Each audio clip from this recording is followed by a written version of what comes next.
তখন ওই রাজি বলল, এই কবরখানাতেই পুঁতে দিস, লাশ না পেলে কেউ কিছু করতে পারবে না। আজাদ বলল, পেলেও কি চিনতে পারবে নাকি? হ্যাঁ হ্যাঁ, এমন অবস্থা করে দিব না।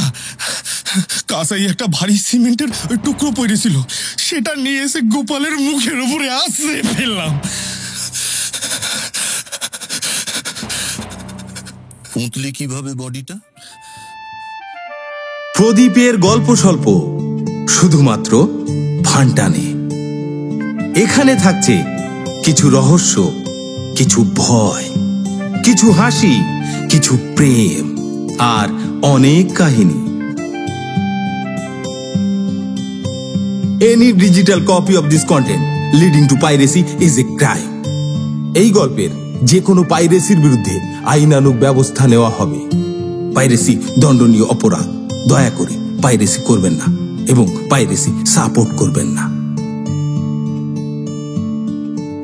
আজকের গল্প সুপ্রতিম সরকারের গোরস্থানে আজও সাবধান।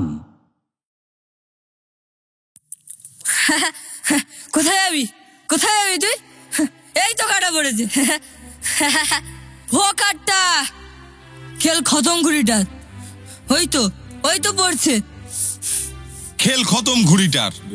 হাওয়ায় পাক খেতে খেতে এলোমেলো নেমে আসছে নিচে।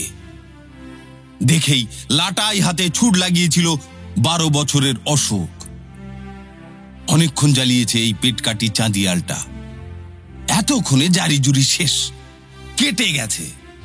এবার কাজ বলতে ঘুড়িটাকে ধরা। ওই তো পড়েছে।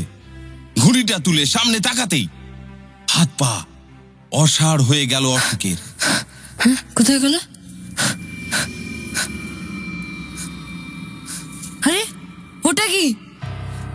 দুটো পা ভর দুপুরে বেরিয়ে আছে বহু পুরনো কবরের ভিতর থেকে। গাছপালা ঝোপঝাড়ের মধ্য দিয়ে ঠিকরে পড়ছে দুপুর রোদ। স্পষ্ট দেখা যাচ্ছে পরনের জিন্সের এক ঝলক। ঘুড়ি লাটাই ওখানেই ফেলে ঊর্ধ্বশ্বাসে ছুট দিল অশোক। থামলো গিয়ে সোজা অফিস ঘরের কাছে।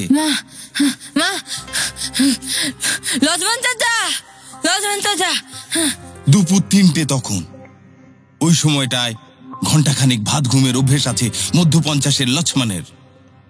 অশোকের চিল চিৎকারে কাঁচা ঘুমের দফা রফা। চোখ কচলাতে কচলাতে বেরিয়ে এলেন। ধমক দেবেন ভেবেছিলেন, কিন্তু থেমে গেলেন অশোকের চোখ মুখ দেখে। হাসি খুশি ছেলেটা ভয়ে কাঠ হয়ে গেছে যেন। লক্ষ্মণ এগিয়ে গিয়ে হাত পা ধরলেন। লক্ষ্মণ চাচা। अरे बेटुआ का हुआ? अरे तू कांप क्यों रहा है? बता तो सही, हुआ क्या? लाश कहाँ?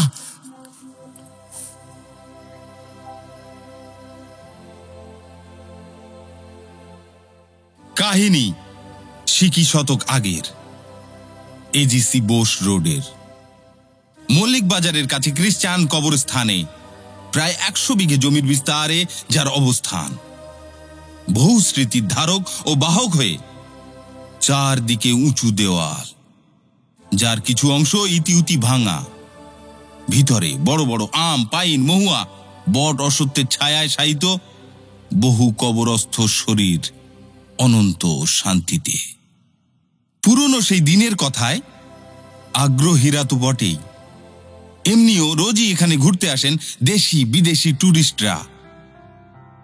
এমন জায়গার কটাই বা আছে কলকাতা শহরে, যার প্রতিটি ইঞ্চি, সেন্টিমিটারে, মিলিমিটারে ইতিহাস তার পায়ে ছাপ রেখে গেছে আলগোছে। প্রবেশদ্বারের পাশেই খ্রিস্টান বেরিয়াল বোর্ডের সেক্রেটারির অফিস। পূর্ব দিকে ক্রিমেটোরিয়াল স্ট্রিট, আর তার পাশেই জনবহুল জামনগর বস্তি। সেক্রেটারি সাহেবের অফিসের কাছে পিঠে মালি আর কবর খননকারীদের ছোট ছোট কোয়ার্টার। তাদের পরিবারের ছেলেপুলেদের কাছে কবরস্থানের বিস্তৃত প্রাঙ্গণই এক পৃথিবী খুশি। এক কবর থেকে অন্য কবরের আড়ালে লুকোচুরি, আগডুম বাগডুম, ঘুড়ি ওড়ানো, ভোকাট্টা। ওই ভোকাট্টা থেকেই শুরু শীতের এক বিকেল ছুঁই ছুঁই দুপুরে ঘুড়ি ধরতে গিয়েই কবরস্থানের দীর্ঘদিনের এক কর্মীর কিশোর পুত্র অশোকের চোখে পড়ল ওই অদ্ভুতুড়ে দৃশ্যটা। কবর থেকে বেরিয়ে থাকা দুটো পা। আতঙ্কিত অশোক ছুটে এসে ঘুম ভাঙালো তার লক্ষ্মণ চাচার, লক্ষ্মণ সিং, যিনি এই কবরস্থানের কর্মী হিসেবে কাজ করছেন প্রায় বছর 30 হয়ে গেল। পড়িমড়ি করে দৌড়লেন লক্ষ্মণ এবং দীর্ঘদিনের অভিজ্ঞ চোখ পলকের দেখায় বুঝে নিল বড় সড় গন্ডগোল আছে কোনো। এখানে কবর দেওয়া বন্ধ হয়ে গেছে সে প্রায় 50-60 বছর হবে। তাছাড়া কবরের মৃতদেহ রাখা হয় মাটির অনেক গভীরে, যাতে কুকুর শিয়াল নাগাল না পায় আর দেহ পচনের দুর্গন্ধ বাইরে না আসে। এ দেহ কবরের নয়, হতেই পারে না। এখনই সেক্রেটারি সাহেবকে খবর দেওয়া দরকার। ক্রিশ্চিয়ান বেরিয়াল গ্রাউন্ডের সেক্রেটারি টেরেন্স স্ট্যানলি আর্নল্ড অফিসেই ছিলেন। লক্ষ্মণের মুখে সব শুনলেন, ঘটনাস্থলে এসে দেখলেন এবং কাল বিলম্ব না করে দ্রুত অফিসে ফিরেই ডায়াল করলেন বেনিয়াপুকুর থানায়। ওসির জিপ মল্লিক বাজারের কবরখানার সামনে এসে ব্রেক কষল আর্নল্ড সাহেবের ফোন পাওয়ার মিনিট 15 মধ্যেই। দেশ বা বিদেশে যে কোনো পুলিশ প্রশিক্ষণ কেন্দ্রে যখন তদন্ত পদ্ধতি বিষয় পড়ানো হয়, একটা চ্যাপ্টার তুলনায় বেশি গুরুত্ব পায় ঘটনাস্থলের পুঙ্খানুপুঙ্খ পর্যবেক্ষণ, পুলিশি পরিভাষায় এক্সামিনেশন অব দ্য পিও অর্থাৎ প্লেস অব অকারেন্স। ওসি পিও দেখলেন অনেকটা সময় নিয়ে। কবরখানার দক্ষিণ পূর্ব সীমান্তের দেওয়াল থেকে 70-80 মিটার দূরে জায়গাটা নির্জন, শুনশান, একেবারে প্রান্ত সীমায়। চট করে নজরে আসার সম্ভাবনা ক্ষীণ। যে বা যারাই ঘটনাটা ঘটিয়েছে স্থান নির্বাচনে বুদ্ধি খরচ করেছে যথেষ্ট। একজোড়া পা যেখান থেকে বেরিয়ে আসতে দেখা যাচ্ছে, তার থেকে বেশ কিছু ফুট দূরে জংলা ঘাস জমির উপর ছোপ ছোপ শুকনো লালচে কালো দাগ। ফরেনসিক পরীক্ষা করলে তবেই বৈজ্ঞানিক শিলমোহর পড়বে। তবে ওই দাগ যে শুকিয়ে আসা রক্তেরই, তাতে প্রাথমিকভাবে কোনো সংশয় ছিল না। একাধিক খুনের মামলার তদন্তের অভিজ্ঞতা সম্পন্ন ওসির। একটু দূরেই পড়ে আছে এক জোড়া কালো বুট জুতো, তার পাশে একটা মাঝারি সাইজের সিমেন্টের স্ল্যাব, তাতেও শুকিয়ে রয়েছে লালচে কালো দাগ। এটাও রক্ত না হয়ে যায় না, বৈজ্ঞানিক পরীক্ষা করতে হবে স্রেফ নিয়ম রক্ষার জন্যই। ওসি মোবাইলে ধরলেন ডিসিইএসডি কে। হ্যালো স্যার, মল্লিক বাজারের কারখানায় একটা বডি পাওয়া গেছে। হ্যাঁ, পিও দেখেই বোঝা যাচ্ছে ক্লিয়ার কেস অফ মার্ডার। হ্যাঁ, ওই মেরে পুঁতে দেওয়ার চেষ্টা হয়েছিল। হ্যাঁ, কিন্তু গর্তটা খুব শ্যালো খুঁড়েছিল, পা বেরিয়ে এসেছে।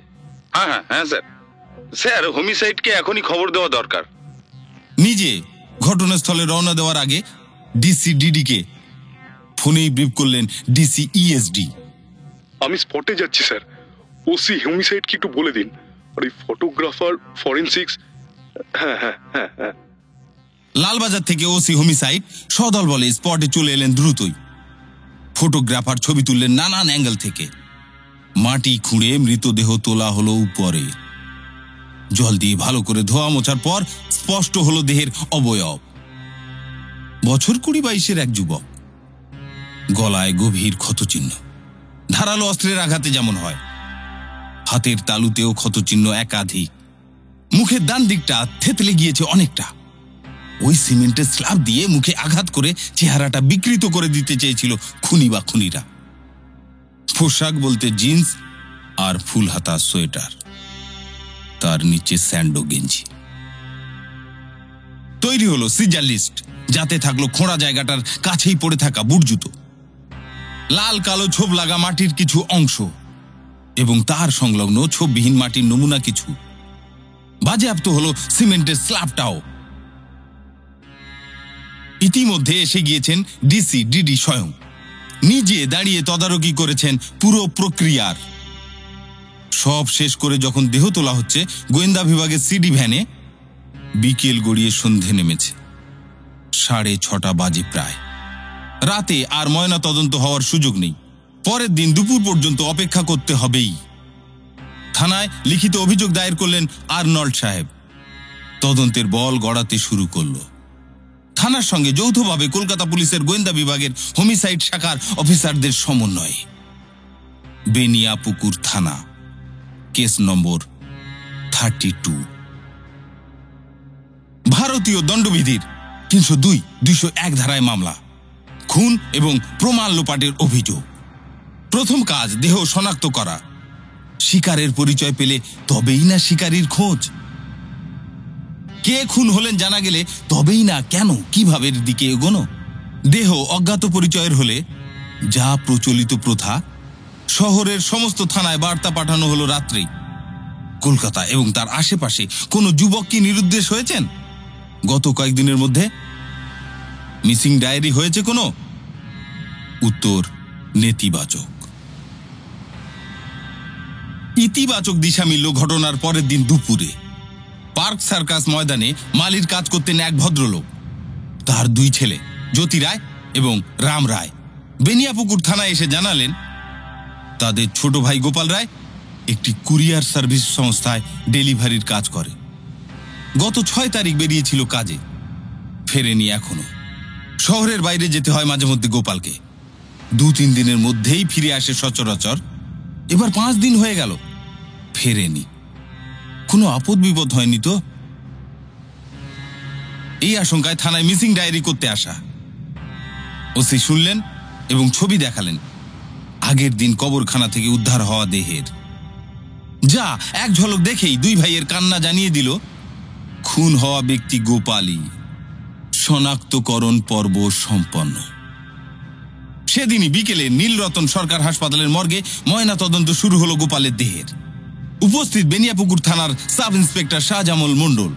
পোস্টমর্টেম করার কথা হাসপাতালের ফরেন্সিক মেডিসিন বিভাগের প্রধান প্রথিতযশা চিকিৎসক ডক্টর রবিন বসু, যার কাছে মূলত 2টো জিনিস জানার ছিল শাহজামলের। 1, খুনের সম্ভাব্য দিন আর সময়।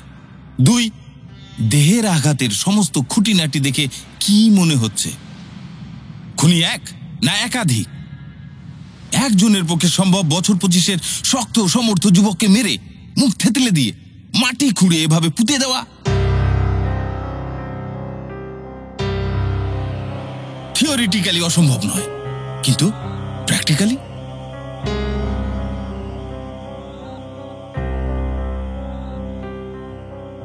কাজ শুরুর আগে প্রথামাফিক ডক্টর বসু বললেন শাহজামলকে, এই বডির জামা কাপড় ভালো করে দেখে নিয়েছেন তো? দেখা হয়েছে স্যার, আরেকবার দেখে নিচ্ছি না হয়। প্রাক পোস্টমর্টেম মৃতদেহকে খুঁটিয়ে দেখায় একটা বড় ভূমিকা থাকে সরকারি হাসপাতালের ডোমেদের, যাদের সক্রিয় সাহায্য ছাড়া কোনো ময়না তদন্তই হওয়ার নয়। অস্বাভাবিক মৃত্যুর কত শত দেহ আসে সরকারি হাসপাতালে। সেই দেহগুলি ডাক্তারবাবুর টেবিলে কাটা ছেঁড়ার জন্য পৌঁছানোর আগে পর্যন্ত ডোমেদের কাজ থাকে বহুবিধ। ফের গোপালের পোশাক নেড়ে চেড়ে দেখার সময় এমনই একজন ডোমের নজরে এসেছিল ব্যাপারটা। শাহজামলকে বলেছিলেন, স্যার এই দিয়ে আসেন, প্যান্টের এই জায়গাটা দেখেন, হ্যাঁ একটু কেমন যেন ফোলা লাগছে। হ্যাঁ কই, কোন জায়গাটা? এমনিতে সাদা চোখে জিন্সের পকেটে কিছু নেই, কিন্তু ভালো করে হাতেড়ে দেখলে একটা জায়গা সত্যিই একটু ফোলা লাগছে। শাহজামল দেখলেন মন দিয়ে এবং দ্রুত আবিষ্কার করলেন পকেটের ভিতর আলগাভাবে সেলাই করা আরেকটা ছোট পকেট। সেলাইটা ছিঁড়ে গেল হাতের আলতো টানে। পকেটের ভিতরের পকেট থেকে বেরোলো ছোট্ট লাইটার একটা। আরে, প্রথমবারে চেকিং এ কিভাবে মিস হয়ে গেল এটা? শাহজামল হামলে পড়লেন লাইটারটার উপর, যাতে দেখা যাচ্ছে সোনার জলে লেখা একটা অক্ষর। উঠে গেছে কিছুটা, কিন্তু পড়া যাচ্ছে মা। এই বয়সের যুবকের জিন্সের পকেটে আলাদা সেলাই করে লুকিয়ে রাখা লাইটারে মা। লাইটারটা আরো মন দিয়ে দেখলেন শাহজামল, দেখালেন ডক্টর বসুকেও। সাদা চোখেই দিব্যি বোঝা যাচ্ছে আরো 2টো অস্পষ্ট অক্ষরের ছাপ। অপটু হাতের সোনার জলের কাজ। মোট 3টে অক্ষর লেখা ছিল লাইটারে। প্রথম 2টো অক্ষর উঠে গেছে, পড়ে আছে মা। ময়না তদন্তের পর ডক্টর বসু জানালেন, মৃতের হাতের ক্ষতচিহ্নগুলি ডিফেন্সিভ উন্ডস। আক্রমণ প্রতিরোধ করতে গিয়ে পাওয়া আঘাত। প্রাথমিকভাবে আন্দাজ করেছিল পুলিশ, ডাক্তারবাবু সহমত হলেন তাতে। আততায়ী নয়, সম্ভবত আততায়ীরা। গোপাল হত্যার নেপথ্যে এক নয়, আছে একাধিক।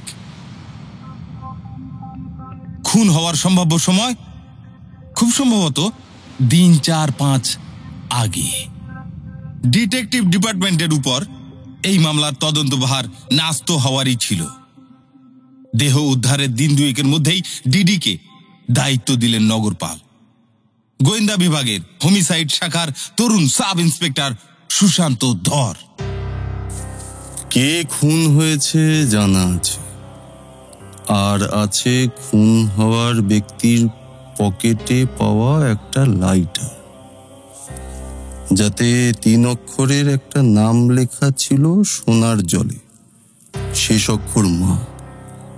ওই 3 অক্ষরের নামটা যে মৃত গোপালের প্রেমিকার, সেটা আজ করতে আইনস্টাইনের মেধার দরকার হয় না। লাইটারটা প্রেমিকা উপহার দিয়েছিল, নাকি নিজেই কিনে নাম লিখিয়েছিলেন গোপাল, সেটা পরের কথা। জরুরি কথা হলো, এই প্রেমের কথা বাড়ির লোককে গোপাল কোনো মতেই জানতে দিতে চাননি বলেই জিন্সের মধ্যে অত সন্তর্পণে সেলাই করে লুকিয়ে রাখা। বাড়ির লোক সত্যিই জানতেন না। গোপালের পরিবারের প্রত্যেককেই জিজ্ঞাসা করা হলো বিস্তারিত। কোনো বান্ধবী, কোনো প্রেমিকার কথা জানতেন? টের পেয়েছিলেন কোনোভাবে কিছু? একই উত্তর এলো মা, বাবা, দাদাদের কাছ থেকে। না, তেমন কিছু তো শুনিনি। কিছু যদি থেকেও থাকে আমরা জানতাম না। যে কুরিয়ার সংস্থায় কাজ করতেন গোপাল, তার কর্মীদের সঙ্গেও কথা বলা হলো।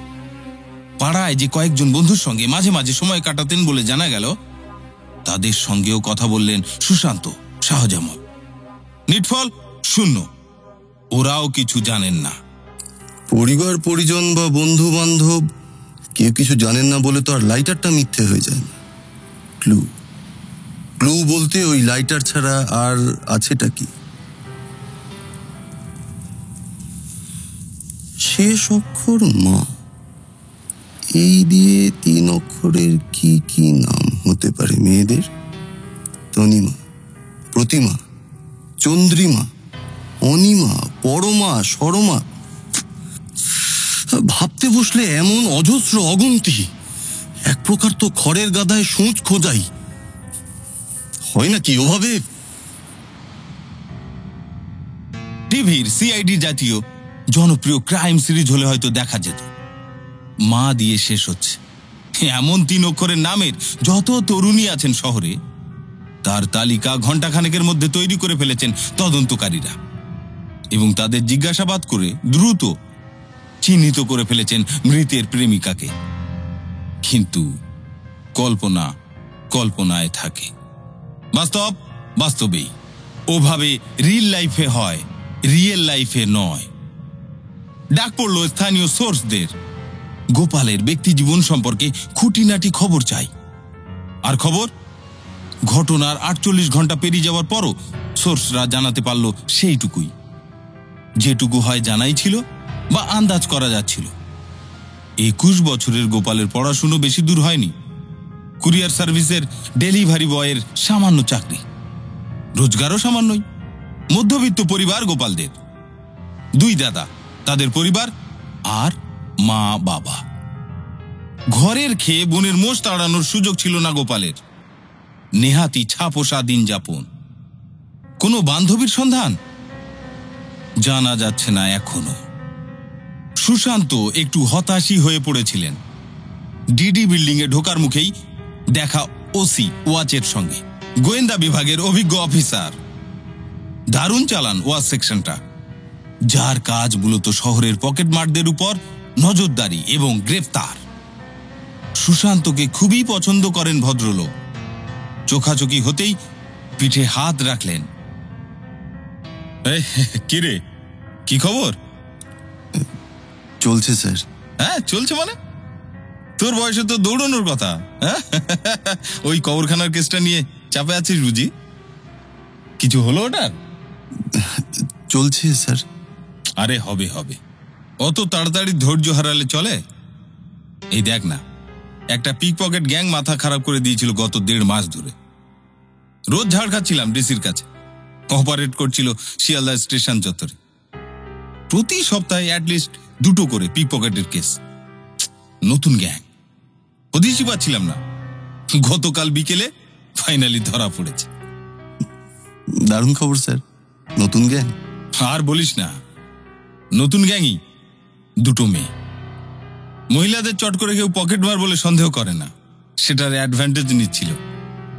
গীতা নস্কর আর উইলমা ফার্নান্ডেজ। বাড়িতে সার্চ করে অনেক রিকভারি হয়েছে।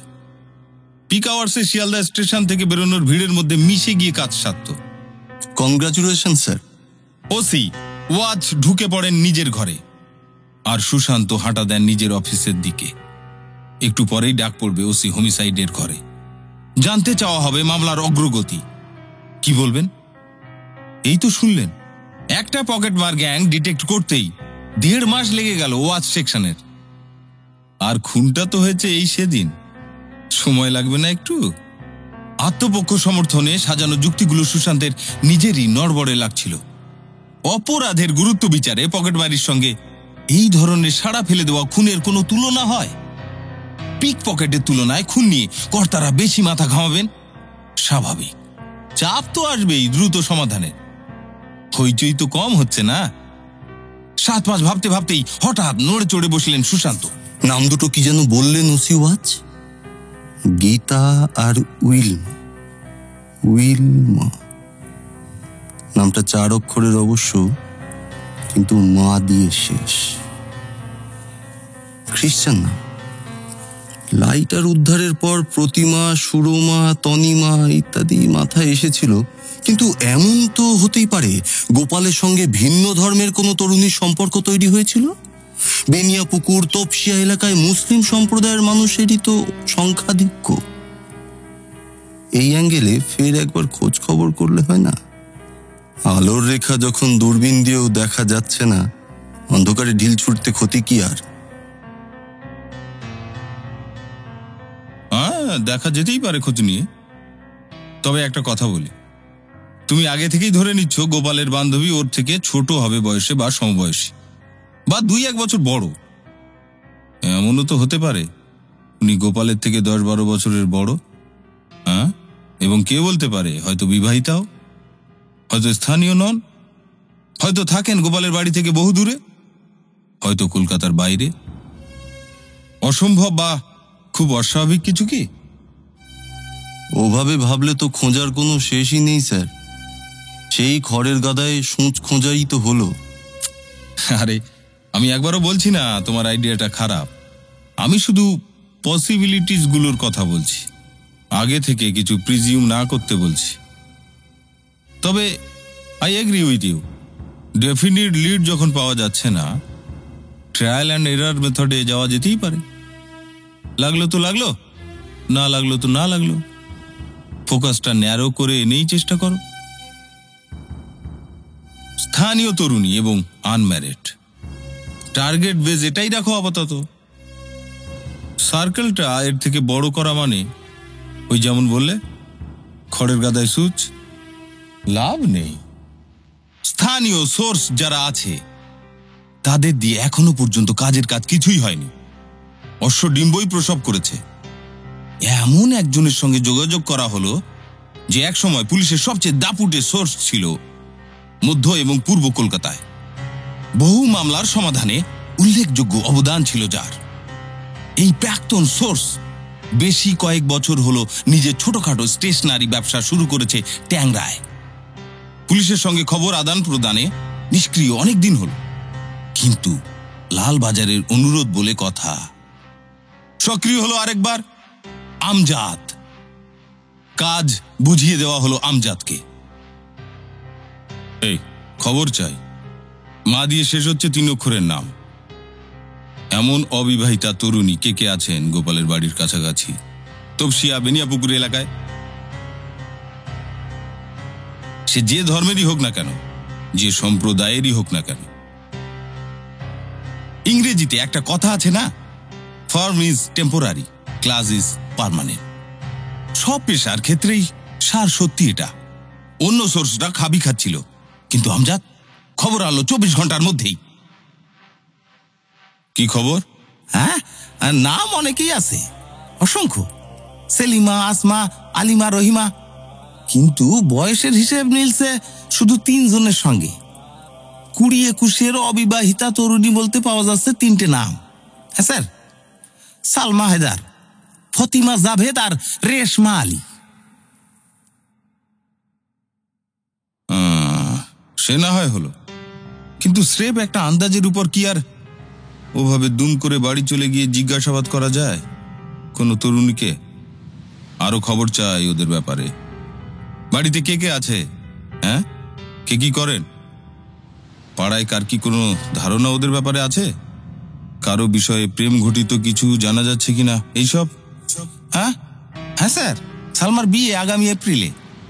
সম্বন্ধ করেই প্রস্তুতি শুরু হয়েছে, পাত্রপাত্রী উভয় পক্ষের পরিবারেরই। কোনো জটিলতার খবর নেই স্যার। ফতিমা যথেষ্ট উচ্চবিত্ত পরিবারের মেয়ে, কলকাতার অভিজাত কলেজে ইংরেজি অনার্স পড়ছে। হ্যাঁ, উচ্চ শিক্ষার জন্য বিদেশে যাওয়ার প্রস্তুতি নিচ্ছে। প্রেম ঘটিত কিছু জানা যাচ্ছে না স্যার। আর রেশমা? হ্যাঁ, ওই রেশমার কিন্তু গল্প আছে স্যার। হ্যাঁ, নাদির বলে ট্যাংরা একটা ছেলে আছে, ওই 25-26 বছর বয়স হবে। একটা গ্যারেজে মেকানিকের কাজ করে। খুচরো মাস্তানির জন্য বছরখানেক আগে তপসিয়া থানায় অ্যারেস্ট করেছিল। কষ আছে চেহারায়, হেভি লম্বা ছড়া। সুশান্ত শুনতে থাকেন নিশ্চুপ, বলতে দেন আমজাদকে। গড়পড়তা সোর্সদের স্বভাব জেনে গিয়েছেন এতদিনে। আসল খবর আসতে সময় নেয় ইচ্ছে করে, সুতো ছাড়ে ধীরে ধীরে। কিন্তু এই আমজাদ অন্য গোত্রের, ধান ভানতে শিবের গীতের গল্প করে না, পয়েন্টে আসে চট করে। পয়েন্টে এলো এবং শুনে সুশান্ত উত্তেজনার ওম টের পেলেন শরীরে। আমজাদ বলল, এই নাদির 7 তারিখ বিকেল থেকে মহল্লায় নেই স্যার। কোথায় কেটে গেছে বাড়ির লোকও বলতে পারছে না। বাড়িতে শুধু বলে গেছে নতুন চাকরির খোঁজে কলকাতার বাইরে যেতে হবে। হ্যাঁ, যে গ্যারেজে কাজ করে তার মালিকও কিছু জানে না। এই নাদিরের সঙ্গে রেশমা বলে মেয়েটার হেভি বাওয়াল হয়েছিল সপ্তাহ 2 আগে, 4 নম্বর ব্রিজের কাছে। রেশমার বাড়িতে কে কে আছে? আছে স্যার, আব্বু, আম্মা আর ছোট ভাই। আব্বুর জুতার দোকান আছে একটা ছোট। রেশমা কলেজে পড়ে, ওর ভাই স্কুলে স্যার। সুশান্ত খবরটা দ্রুত সাজিয়ে নিলেন মাথায়। ময়না তদন্ত বলছে খুনটা হয়েছে 6 বা 7 তারিখ। 7 তারিখ বিকেল থেকে নাদির এলাকা থেকে বেপাত্তা। কেন? এই নাদিরের সঙ্গে কিছুদিন আগেই রেশমা বলে স্থানীয় তরুণীর ঝগড়াঝাটি হয়েছে। কি নিয়ে ঝগড়া জানতে হবে। মৃত গোপালের জিন্সের পকেট থেকে পাওয়া লাইটারের শেষ অক্ষর মা, প্রথম 2 অক্ষর কি তাহলে রেশ?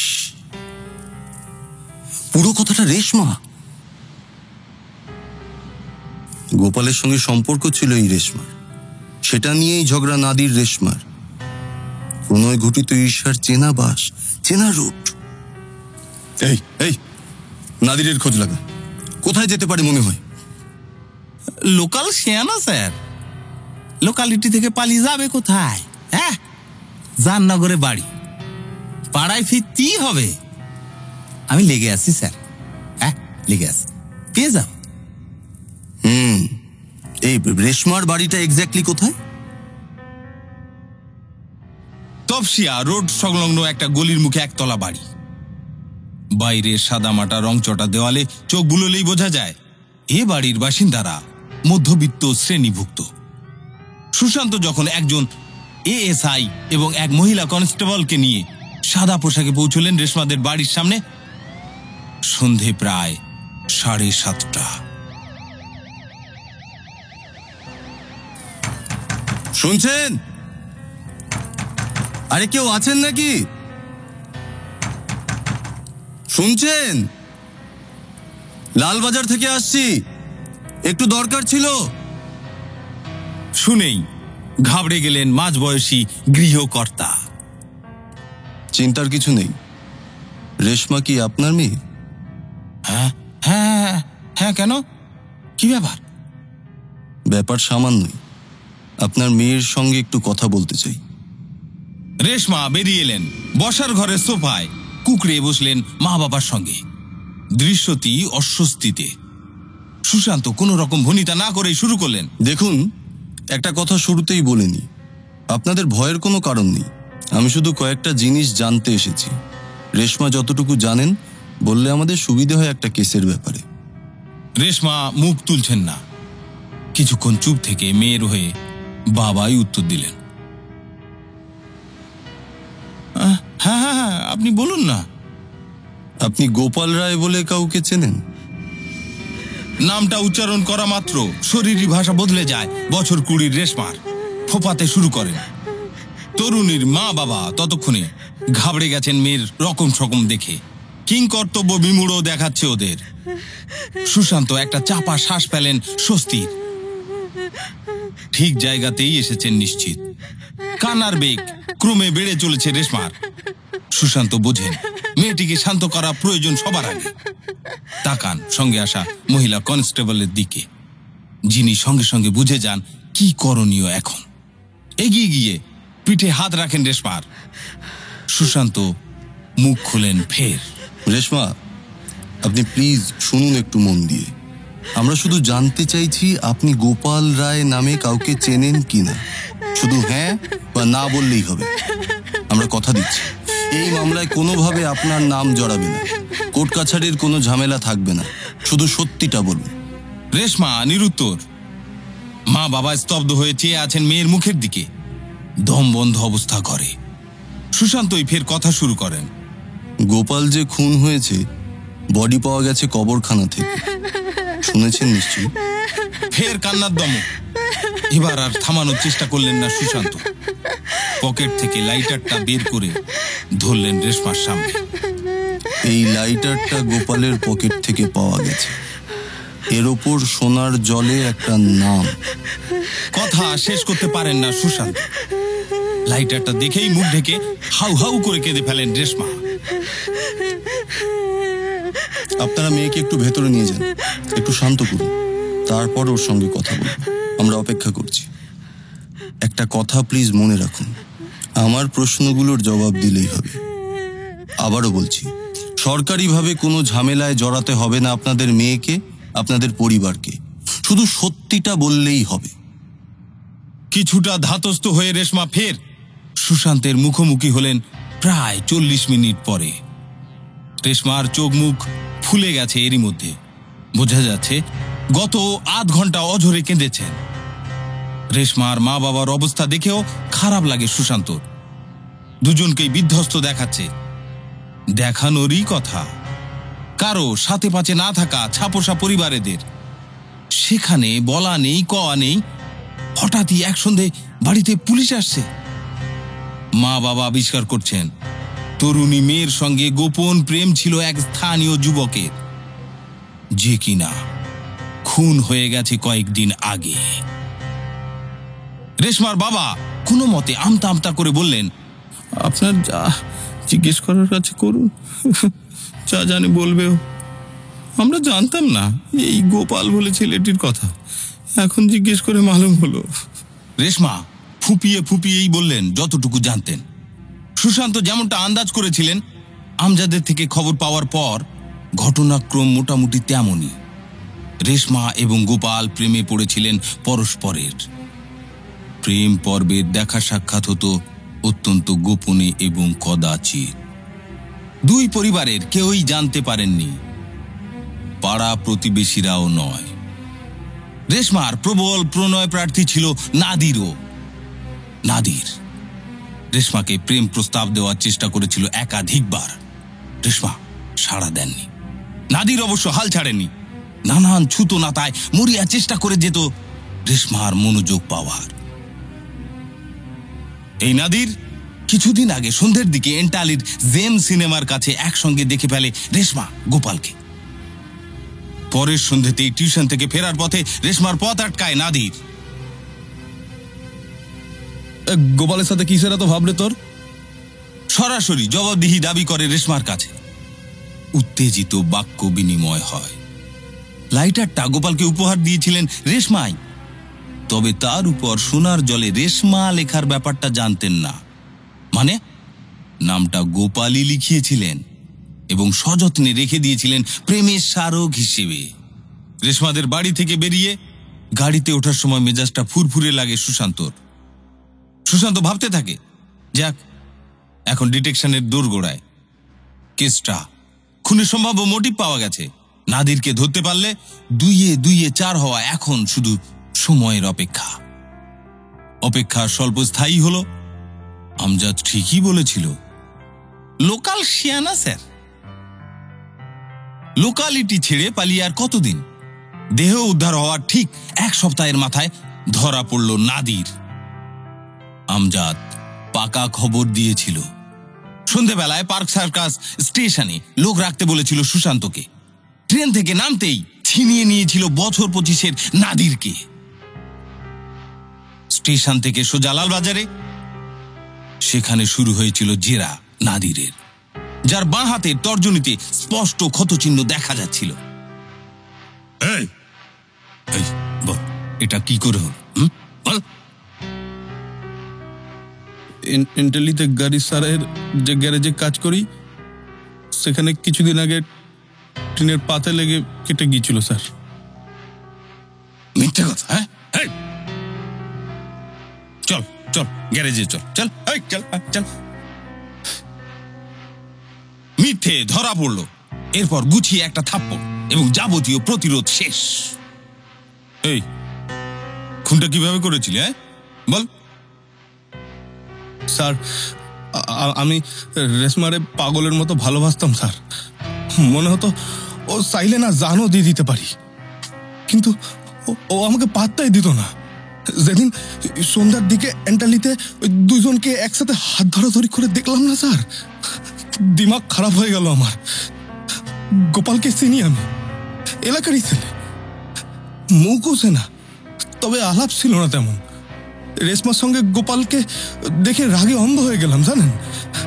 গোপালের মধ্যে কি দেখলো এই মেয়েটা?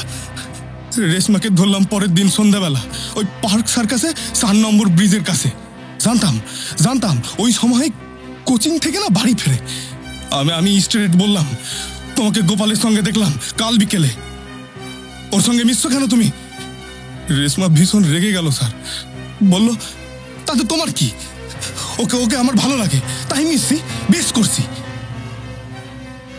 বেশ স্যার, শুনে না আমার মাথা কেরম দপদপ করছিল জানেন। রেশমার সঙ্গেই আমার নিকা হবে এই খোয়াব দেখতাম আমি। সারা রাত ঘুমাতে পারলাম না। মনে হচ্ছিল রাতেই গোপালের বাড়ি চলে যাই, মেরে মুখ ফাটিয়ে দিই। আমার তুই কাছের বন্ধু রাজ আর আজাদ, ওদের সব খুলে বললাম আমি পরের দিন। রাজ বলল, মাথা গরম করিস না, এই গোপাল মালটাকে রাস্তায় ধরে একটু চমকে দি চল।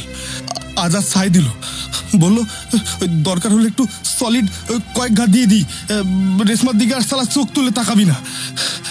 আমিও ভাবলাম ঠিকই বলছে, থ্রেড দিলে একটু কাজ হয়ে যাবে বোধ হয়। বুঝলাম।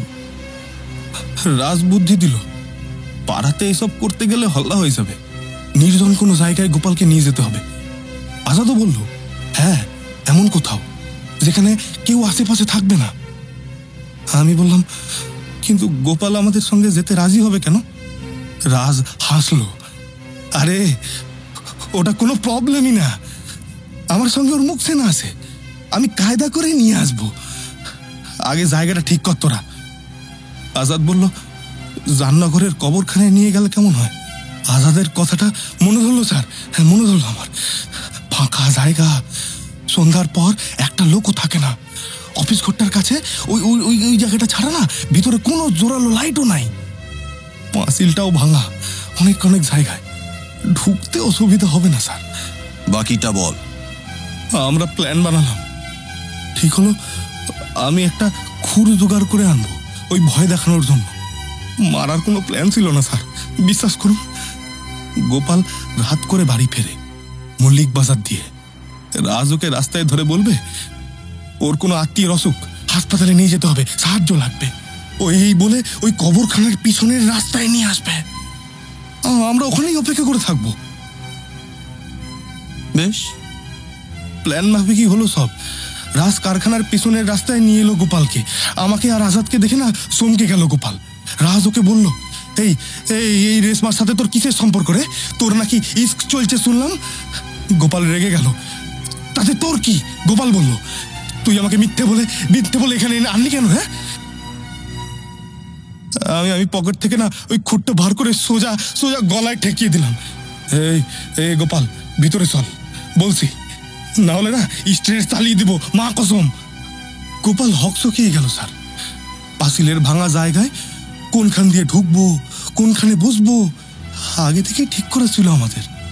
গোপালকে নিয়ে ওই ভেতরে ঢুকে রাজা এই সোমকে ধমকে বোঝানোর চেষ্টা করলো অনেক। গোপাল কিছু বলছিল না, মুখ গোস করে বসছিল। আমি শেষে বললাম, দেখ গোপাল, আমি রেশমাকে অনেক দিন ধরে ভালোবাসি, তুই এর মধ্যে ঢুকিস না। আর যদি কখনো রেশমার সাথে তোরে দেখি, হাওয়া করে দিব একেবারে।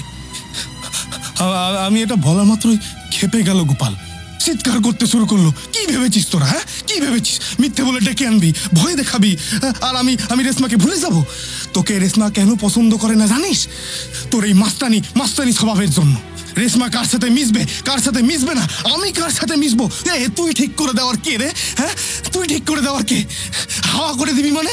হ্যাঁ, আমি কালী থানায় কমপ্লেন করছি, দাঁড়া। আমার সে কি হয়ে গেল না স্যার, গোপালের মেজাজ দেখে আমি আর মাথা ঠিক রাখতে পারলাম না। ঝাঁপিয়ে পড়লাম ওর উপর, ধাক্কা দিয়ে দিলাম মাটিতে। গোপাল পড়ে যেতেই আমি ওর গলার উপরে খুর ছালিয়ে দিলাম রাগের মাথায়। পড়ে যাওয়ার পর গোপাল হাত পা চালানোর চেষ্টা করছিল অনেক। আমার বন্ধু দুটা ওই রাজ আর আজাদ তখন চেপে ধরে বসছিল ওর বুকের উপর। প্রচুর রক্ত বেরোচ্ছিল স্যার গোপালের গলা দিয়া। একটু পরে না স্থির হয়ে গেল। আমরা নাকের কাছে না হাত দিয়া বুঝলাম নিঃশ্বাস পড়ছে না, মরে গেছে। খুব ভয় পেয়েছিলাম স্যার আমরা। স্যার মারতে চাইনি স্যার, হঠাৎ করে কি দেখে যে কি হয়ে গেল না। কি চেয়েছিলিস না চেয়েছিলিস সেটা আমরা বুঝবো, বাকিটা বল। বলছি স্যার, আমরা ভাবলাম বডিটা না সরায় ফেললে তো সব জানাজানি হয়ে যাবে, থানা পুলিশ হবে, ধরা পড়লে স্যার লাইফ বরবাদ, জেল যেতে হবে আবার। কিন্তু সরাবো কোথায়? তখন ওই রাজি বলল, এই কবরখানাতেই পুঁতে দিস, লাশ না পেলে কেউ কিছু করতে পারবে না। আজাদ বলল, পেলেও কি চিনতে পারবে নাকি? হ্যাঁ, এমন অবস্থা করে দিব না। কাছেই একটা ভারী সিমেন্টের ওই টুকরো পড়েছিল, সেটা নিয়ে এসে গোপালের মুখের উপরে আছড়ে ফেললাম। পুঁতলি কিভাবে বডিটা? ওখানে পুরনো দিনের অনেক মূর্তি আছে স্যার, দামি মার্বেল পাথরের। চোরেরা এসে পাথর ভেঙে নিয়ে যায় মাঝে মাঝে, মূর্তির মাথাও কেটে নিয়ে যায়। ভাঙা পাথরের বড় বড় টুকরো অনেক থাকে ওখানে, একটু খুঁজলেই না পাওয়া যায়। আমরা তিনজন ভারী কয়েকটা পাথরের টুকরো খুঁজে আনলাম, সেই দিয়েই মাটির কিছুটা তাড়াতাড়ি খুঁড়ে গোপালের বডিটা পুঁতে দিলাম স্যার। তোর বাঁ হাতের কাটা দাগটা খুর থেকেই তো? হ্যাঁ স্যার, খুর চালানোর সময় গোপাল হাত চালিয়েছিল, আমার হাতেও খুর লেগেছিল। অনেকটা রক্ত ছিটকিয়েছে, এই আমার পাজামাতে লেগেছিল। পাজামার খুর দুটাই ওই কবরখানাতেই মাটি খুঁড়ে পুঁতে দিয়েছিলাম। গোপালের ঘড়ি আর ওই মানিব্যাগটা স্যার আজাদ নিয়েছিল। সে রাতে বেরোনোর সময় স্যার আমরা ঠিক করলাম সপ্তাহখানেক এলাকায় থাকবো না, সব ঠান্ডা হয়ে গেলে ফিরে আসবো আবার। ব্যান্ডেলে এক বন্ধুর বাড়িতে গিয়ে লুকাইছিলাম, টাকা ফুরিয়ে আসছিল। বেশি দিন কামাই করলে যে আমার গ্যারেজের চাকরিটাও চলে যেত স্যার। বুঝলাম। রাজ আর আজাদকে কোথায় পাওয়া যাবে? সেটা বলতে পারবো না স্যার আমি।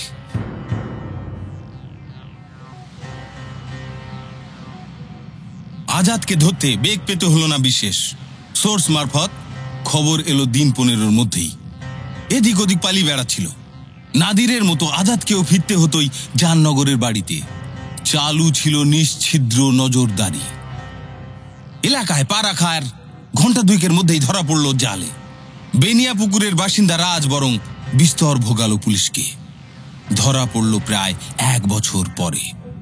পালিয়ে গিয়েছিল বিহারে। রাজকে ফেরার দেখিয়েই যাবতীয় তথ্য প্রমাণ সম্বলিত চার্জশিট দ্রুত জমা দিয়েছিলেন সুশান্ত। আলিপুর জেল ও দায়রা আদালত যাবজ্জীবন কারাদণ্ডে দণ্ডিত করে নাদির, রাজ ও আজাদকে। রায়ে সপ্রশংস উল্লেখ ছিল শাহজামাল ও সুশান্তের ভূমিকায়। নাদির এবং আজাদ শাস্তি মুকুবের আবেদন করে হাইকোর্টে। সওয়াল জবাবের পালা সাঙ্গ হলে নিম্ন আদালতের রায়ের সঙ্গেই সহমত হয় হাইকোর্ট। সাজাপ্রাপ্তদের পরবর্তী গন্তব্য ছিল সুপ্রিম কোর্ট শাস্তির মেয়াদ কমানোর আর্জি নিয়ে। সর্বোচ্চ আদালত সেই আর্জি খারিজ করে দেয় পত্রপাঠ। সাজার মেয়াদ সম্পূর্ণ হয়েছে নাদির, আজাদের। রাজ এখনো সংশোধনাগারে।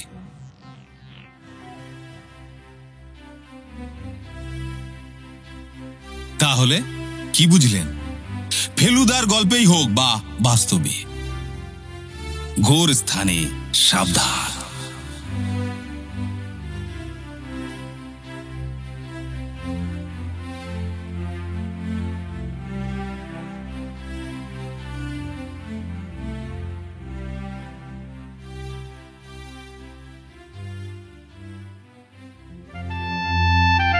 প্রদীপের গল্প স্বল্প আজ এই পর্যন্ত। পরের সপ্তাহে শনিবার ঠিক বিকেল 5টায় হাজির হব এক নতুন গল্প নিয়ে। শুনছেন তো আপনি? অন্যকে শোনানোর জন্য like, share and subscribe my channel ফান্টান।